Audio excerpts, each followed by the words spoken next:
मोदक के लिए तरस रहे थे, लड्डू चाहिए था गणेश जी को, और लड्डू रखे थे ऊपर। अब गणेश जी ऊपर चढ़े नहीं, और चूहा ऊपर चढ़ के लड्डू खा के नीचे आ जाए।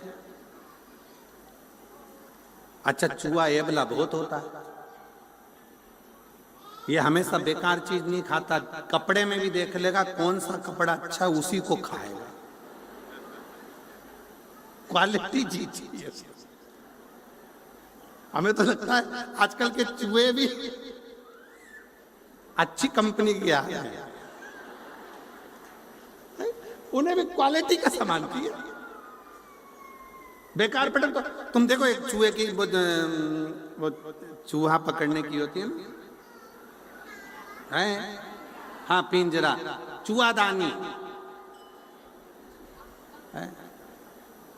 पर भगवान भी कहते हैं देखो सब चीज एक जैसी नहीं रहती है, चूहे में चूहेदानी रहती है, साबुन में साबुनदानी रहती है, मच्छरदानी में मनुष्य रहता है।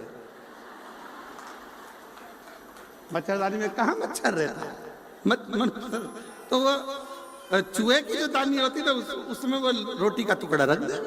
अब चूहे इतने समझदार होते हैं, वो टुकड़ा खाने जाते ही नहीं, बोलो जाते क्या? अब तुम उसका वो चूहादानी का ऐसा मुंह कर देते इधर। अब चूहा इतना होशियार, उधर जाए इधर से घूम के अच्छा टिफिन का माल खा जाता। चूहे बड़े समझदार। तो आजकल ऐसा लग रहा है कि इनको सिखा के पैदा किया जा रहा है, तो समझ। अब गणेश जी महाराज तो नीचे बैठे और वो चूहा चढ़ गया ऊपर।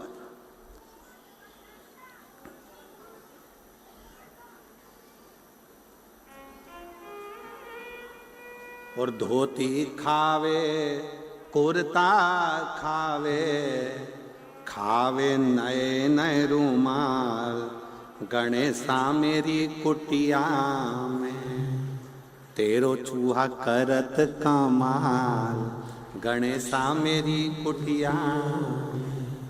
अच्छा सामान चाहिए उसको। टोपी खावे, जूता खावे, खावे कुर्ता की जेब।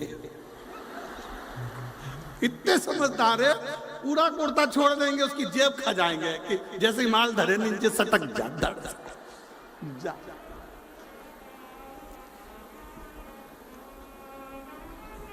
खावे कुर्ता की जेब, गजानंद मेरी कुटिया में, तेरो चूहा करत कमाल, गजानंद मेरी कुटिया।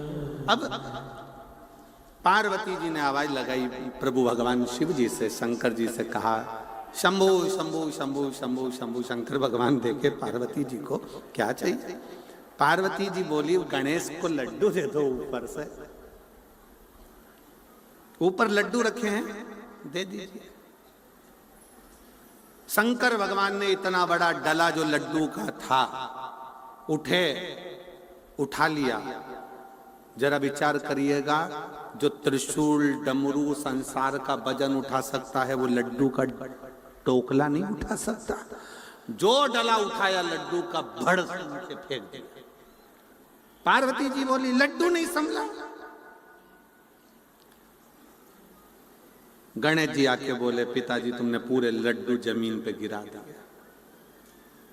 गणेश जी महाराज के शब्द सुनकर शंकर जी बोले बेटा आज नहीं गिराता तो रोज उठा के देना पड़ता।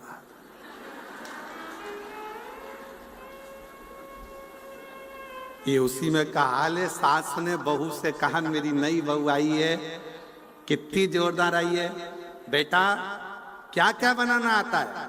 बहू ने कहा मम्मी सारी चीजें आ जाती है। अच्छा चल आइसक्रीम बना। बहू ने खोलिया टेची में से किताब, रेसिपी बुक। 2 लीटर दूध को धीमी आंच में तपाओ। तपाए, बेकिंग पाउडर डालो, हिलाओ, इलायची का एसेंस डालो, हिलाओ, ड्राई फ्रूट्स डालो, हिलाओ, फिर 1 घंटा फ्रिज में रख दो। रख दिया। 3 घंटे बाद सास फ्रिज खोल के पानी पीने गई तो उसमें उसने देखा 1 घंटा रखा था। सास ने पूछा, बहू ये मंदिर का घंटा फ्रिज में किसने रखा? बहू बोली, मम्मी सिर पे पल्लू लेके बड़े प्रेम से बोली, मैंने रखा। तो तूने क्यों रखा? बुक में लिखा था 1 घंटा फ्रिज में रखो। अरे सास बोली, अरे तूने जो घोल तैयार करा था उसको 1 घंटा फ्रिज में रखना था और तू मंदिर का घंटा उठा के रखी। शिवजी जानते थे अगर मैंने डला दे दिया तो मुझे बार बार देना पड़ेगा, अगर मैंने डला दिया है तो देना पड़ेगा, फिर देना पड़ेगा।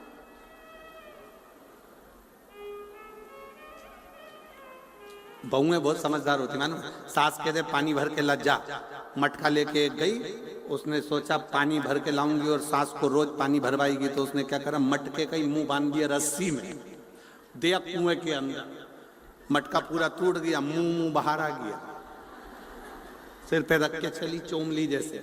सास ने पूछा पानी लाई, तो के मटका तो नीचे ही कुएं में रह गया, कि कैसी है तेरे को पानी भरना नहीं आता?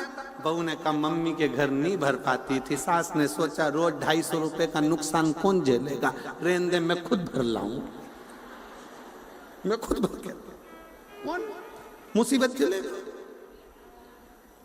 कौन झेले मुसीबत को?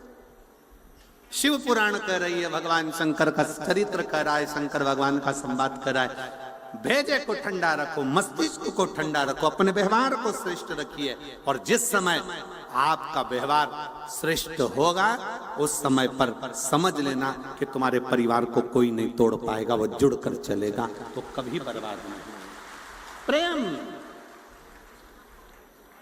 बहुला ने नंदा से कहा, क्या मुझे मेरे पति वापस मिल सकते? क्यों नहीं मिलेंगे? ऐसा कौन सा काम है जो नहीं मिल सकते?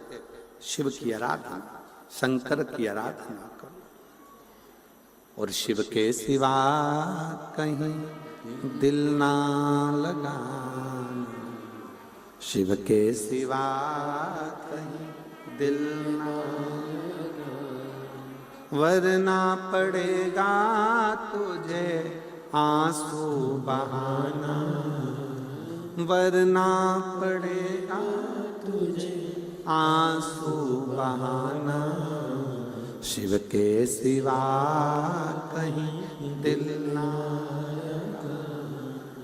शिव के सिवा